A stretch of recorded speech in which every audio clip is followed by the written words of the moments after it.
हिमाचल प्रदेश के पहले सामुदायिक रेडियो रेडियो सोलन 90.4 मेगाहर्ट्ज़ पर आप सभी का रेडियो दोस्त अनिल आपके साथ। और लिसनर्स, जैसा आप सभी जानते हैं, जुलाई का महीना शुरू हो चुका है। जुलाई का महीना मतलब बरसात का सीज़न शुरू हो जाता है। और जैसे ही बरसात आती है, बहुत सी बीमारियां भी दस्तक इस मौसम में देती है। और ऐसे में हमें अपनी सेहत का ध्यान रखना बहुत ही ज़रूरी हो जाता है। ख़ासकर डायरिया, टाइफाइड, डेंगू, कुछ एक ऐसी ये बीमारियां हैं जो बरसात के सीज़न में ज़्यादा होती है। और इसी के उद्देश्य से जुलाई का ये महीना एंटी डेंगू डे के रूप में मनाया जाता है। हालांकि जो ऑफिशियल डेंगू डे है वो 16 मई का दिन होता है, लेकिन डेंगू एक जानलेवा बीमारी है। अगर समय रहते इसका इलाज ना करवाया जाए तो इससे इंसान की जान भी जा सकती है। डेंगू क्या है, क्या कुछ इसके प्रिवेंशंस हैं, ये तमाम जानकारियाँ आज हम हासिल करेंगे सोलन स्वास्थ्य विभाग से डॉक्टर अमित रंजन सर से, जो कि ज़िला स्वास्थ्य अधिकारी हैं। सर, बहुत स्वागत है आपका। धन्यवाद।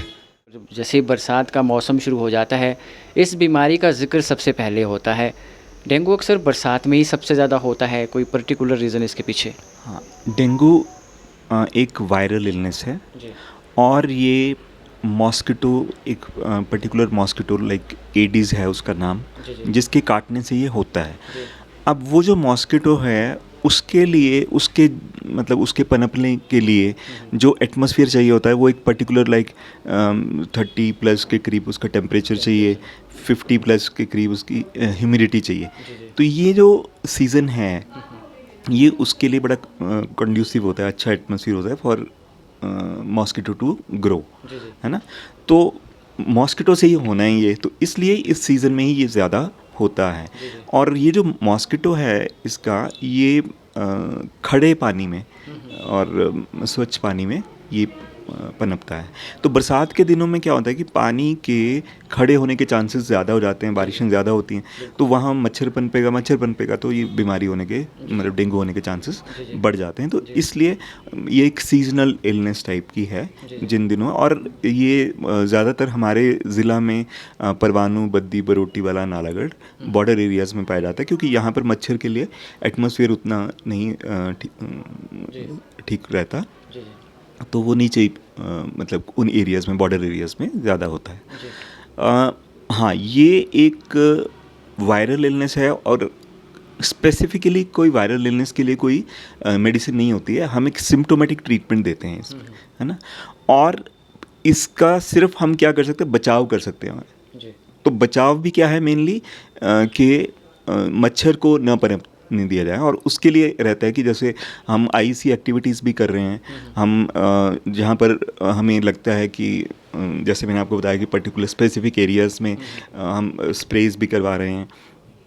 तो जैसे लोगों को मैं आपके माध्यम से ये कहना चाहूँगा कि जहाँ भी लगता है कि पानी खड़ा हो सकता है, जैसे कि कूलर में पानी खड़ा रह सकता है, तो एक हफ्ते के बाद उसको चेंज कर दें पानी को, और उसके बाद उसको अच्छे से रगड़ के साफ़ करें, फिर उसको चेंज पानी मतलब करके फिर उसको यूज़ करें।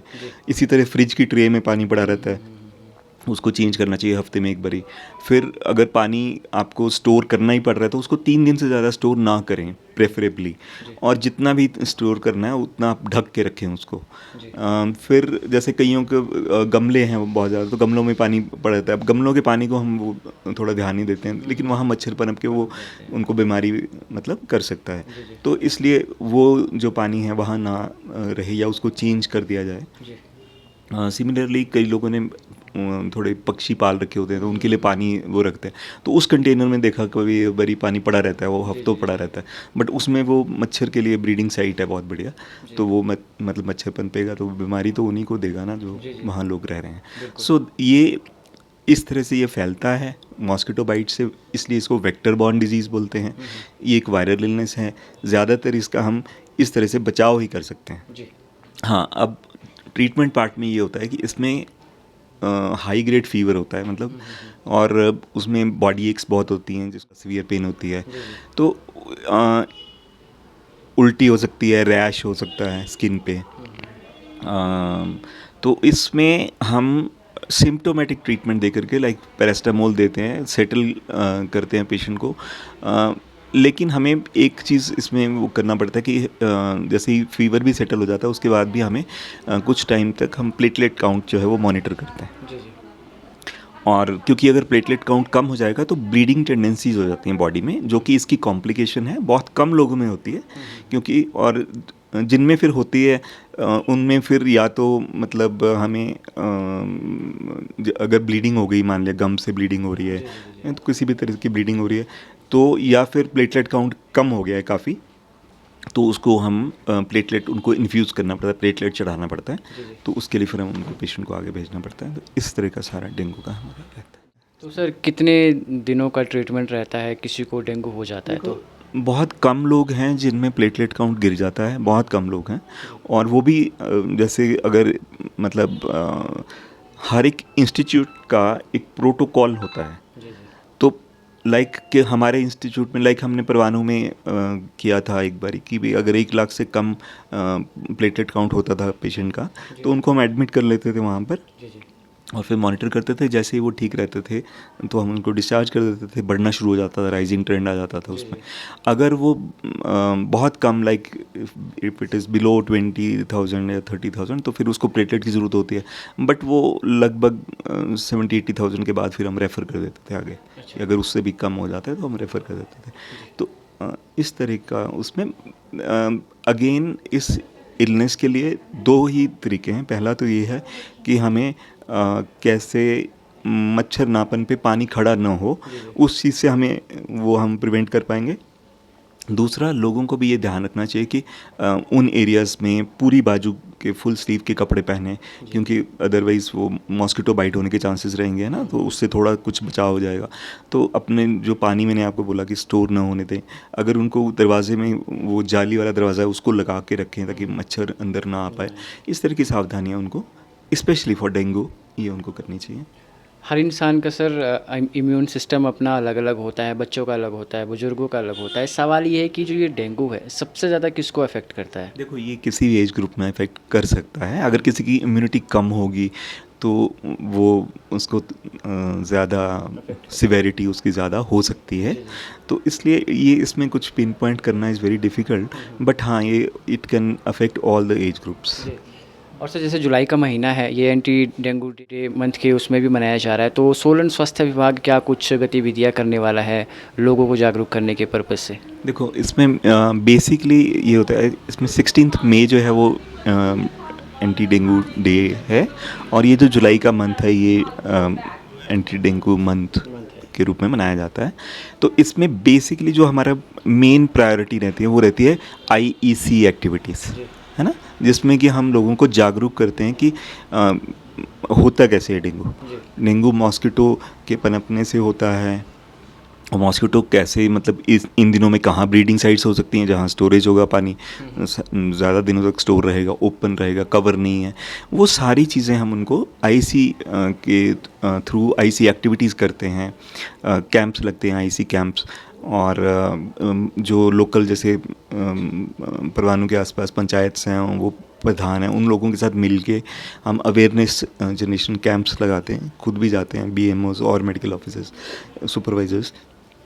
तो IC एक्टिविटीज़ पे ज़ोर होता है। बाकी म्यूनिसिपल कॉरपोरेशन के साथ मिलके जो, वो तो मैंने आपको बताया कि हमारे यहाँ डिस्ट्रिक्ट में अप्रैल से शुरू हो गई थी एक्टिविटीज़। हमने जो मीटिंग करी थी अप्रैल में परवाणू में, MC परवाणू के अंतर्गत, इसी तरह से नालागढ़ और चंडी ब्लॉक में भी हुई मीटिंग्स, और हमने वहाँ पर जो स्प्रेज वगैरह के लिए वो म्यूनिसिपल कॉरपोरेशन के साथ हम कोऑर्डिनेट करके, तो वो स्प्रेज रेगुलरली हो रहे हैं। फिर हमारी टीम्स बनी हुई हैं जो कि breeder checkers, like larva check करने के लिए। तो लोगों के घरों में हमारे कुछ आशा वर्कर्स हैं, लेकिन क्योंकि हमारे आशा वर्कर्स वहाँ परवाणू वाला एरिया में कम हैं कुछ, तो हमने उसके लिए MC परवाणू से भी हेल्प ली थी। तो जो उनके सेल्फ हेल्प ग्रुप के कुछ लोग थे, तो उनसे के साथ, और आशा वर्कर्स और हमारे हेल्थ वर्कर्स के साथ, in the supervision of health supervisors, तो टीम्स गठित की गई थी, और वो टीम्स जो हैं वो घर घर जा कर के लार्वा देखते हैं।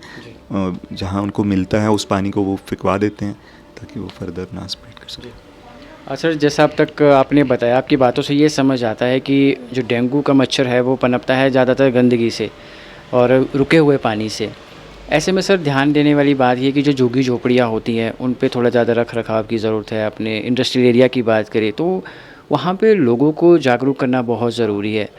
अपने स्तर पर क्या कुछ वहाँ पे किया जा सकता है? चलिए स्वास्थ्य विभाग तो करता ही है, पर जो वहाँ पे लोग होते हैं, जो वहाँ पे बसेरे होते हैं, क्या कुछ वो अपने कर सकते हैं?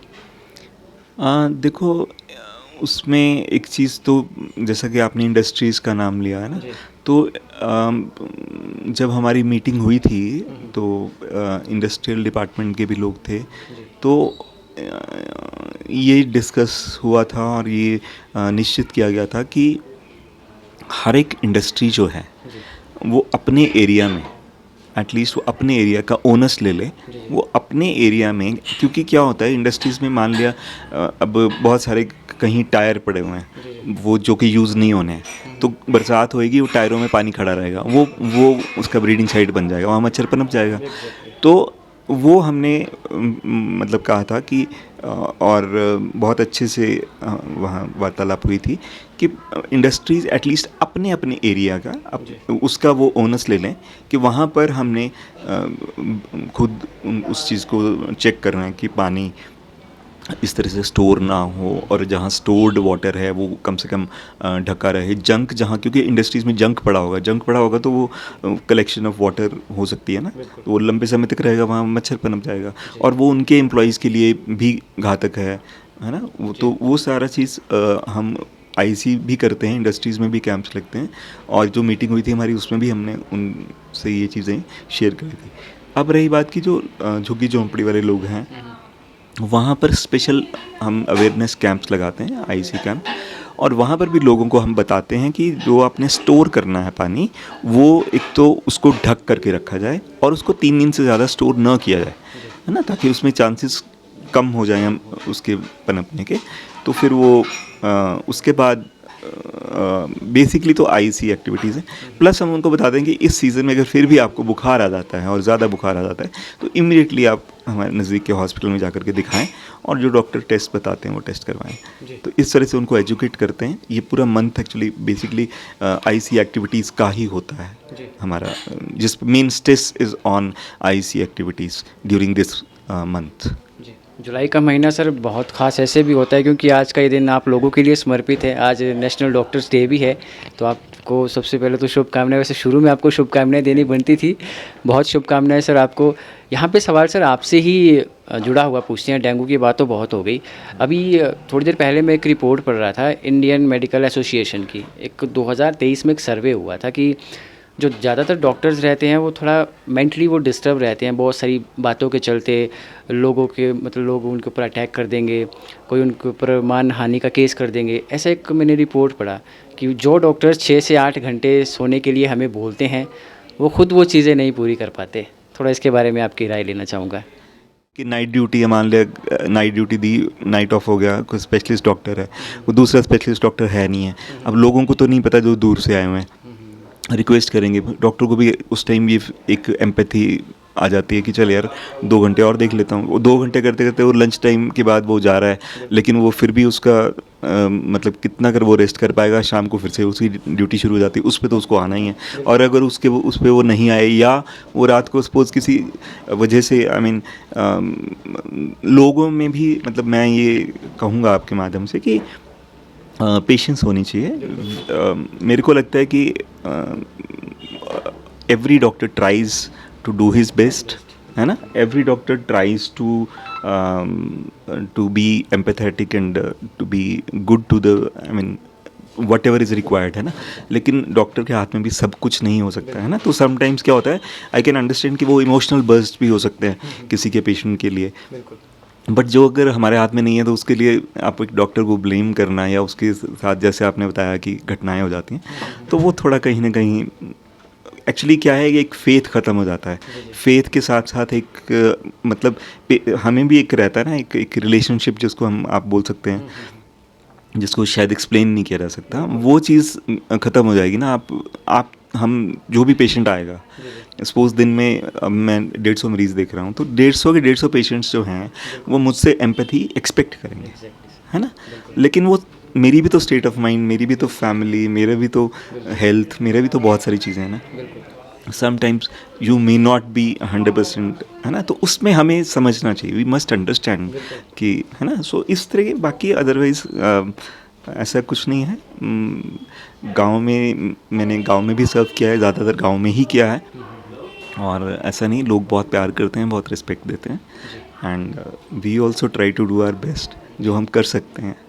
सो बहुत ही प्यारी जानकारी है सर आपने दी है। और जाते जाते यूथ के लिए एक मैसेज आपसे लेना चाहेंगे, स्पेशली नशा बहुत पनप रहा है हमारे सोलन शहर की बात करें, नशे की जब बात होती है हिमाचल में तो सोलन ज़िला का नाम सबसे ऊपर आता है। हाँ, इसके ऊपर तो मैं वाकई मैसेज देना चाहूँगा, क्योंकि मैं खुद भी ड्रग अब्यूज़ के पेशेंट्स देखता हूँ, मेरे पास पेशेंट्स आते हैं, और मैंने ये पाया है कि एक तो मैसेज इसलिए मैं थोड़ा सा इसको हल्का सा इसको मैं बड़ा करना चाहूँगा, वो इसलिए कि शायद जो लोग नहीं कर रहे हैं उनको पता ही नहीं है कि प्रॉब्लम कितनी भयावह है। एक बच्चा आता है, उसको वो उसके लिए ड्रग्स, आई मीन वो बोलता है कि मुझे इसका करना है, इलाज करवाना है, मैं I want to leave it, कि आप हम अगर उनसे पूछते कि इंट्रावीनस वो ले रहे थे, तो हाँ वो ले रहे थे। अगर हम उनको बोलते हैं कि ये टेस्ट करवा लो आप, और फ्री में टेस्ट होने हमारे पास, बिकॉज अगर आप इंट्रावीनस ले रहे हैं, मैं आपके माध्यम से कहना चाहूँगा कि जो आईवी के थ्रू, रूट के थ्रू नशा करते हैं बच्चे, उनमें HIV, एड्स, हेपेटाइटिस बी और हेपेटाइटिस सी, ये 3 चीज़ें होने के चांसेस बहुत ज़्यादा बढ़ जाते हैं। जब वो उनको वो टेस्ट करवाना चाहिए। हेपेटाइटिस सी इज़ मतलब 99.9% केसेस में हेपेटाइटिस सी अगर किसी को हो गया तो वो ड्रग अब्यूज़ की वजह से ही होगा। फिर हम उसमें उसका वायरल लोड करना पड़ता है। अगर वो ज़्यादा आता है तो फिर उसकी मेडिसिन स्टार्ट करनी पड़ती है। वो मेडिसिन भी प्रोग्राम में मिलती है। 2018 में प्रोग्राम शुरू हुआ था, तो वो उसमें उसके थ्रू मेडिसिन भी मिल जाती है, बिकॉज वो थोड़ी कॉस्टली मेडिसिन होती है, 3 महीने तक चलती है। अगर वो मेडिसिन नहीं लेंगे तो 20% ऑफ द केसेस जिनमें हेपेटाइटिस सी है, तो उनके 20% of those hepatitis C positive cases turn into cirrhosis of liver, मतलब लिवर ख़त्म हो जाता है ना, over a period of 20 years. मतलब 20 साल के बाद 20% लोग जो हैं उनमें सिरोसिस हो जाएगा। उसके बाद जिनको सिरोसिस हुआ है उनमें से 1% हर साल जो है वो कैंसर में बदल जाएंगे, हेपेटोसेलुलर कार्सिनोमा में बदल जाएंगे। उसके बाद तो लाइफ आपको पता ही, it's very I mean limited, 5 year survival is very less.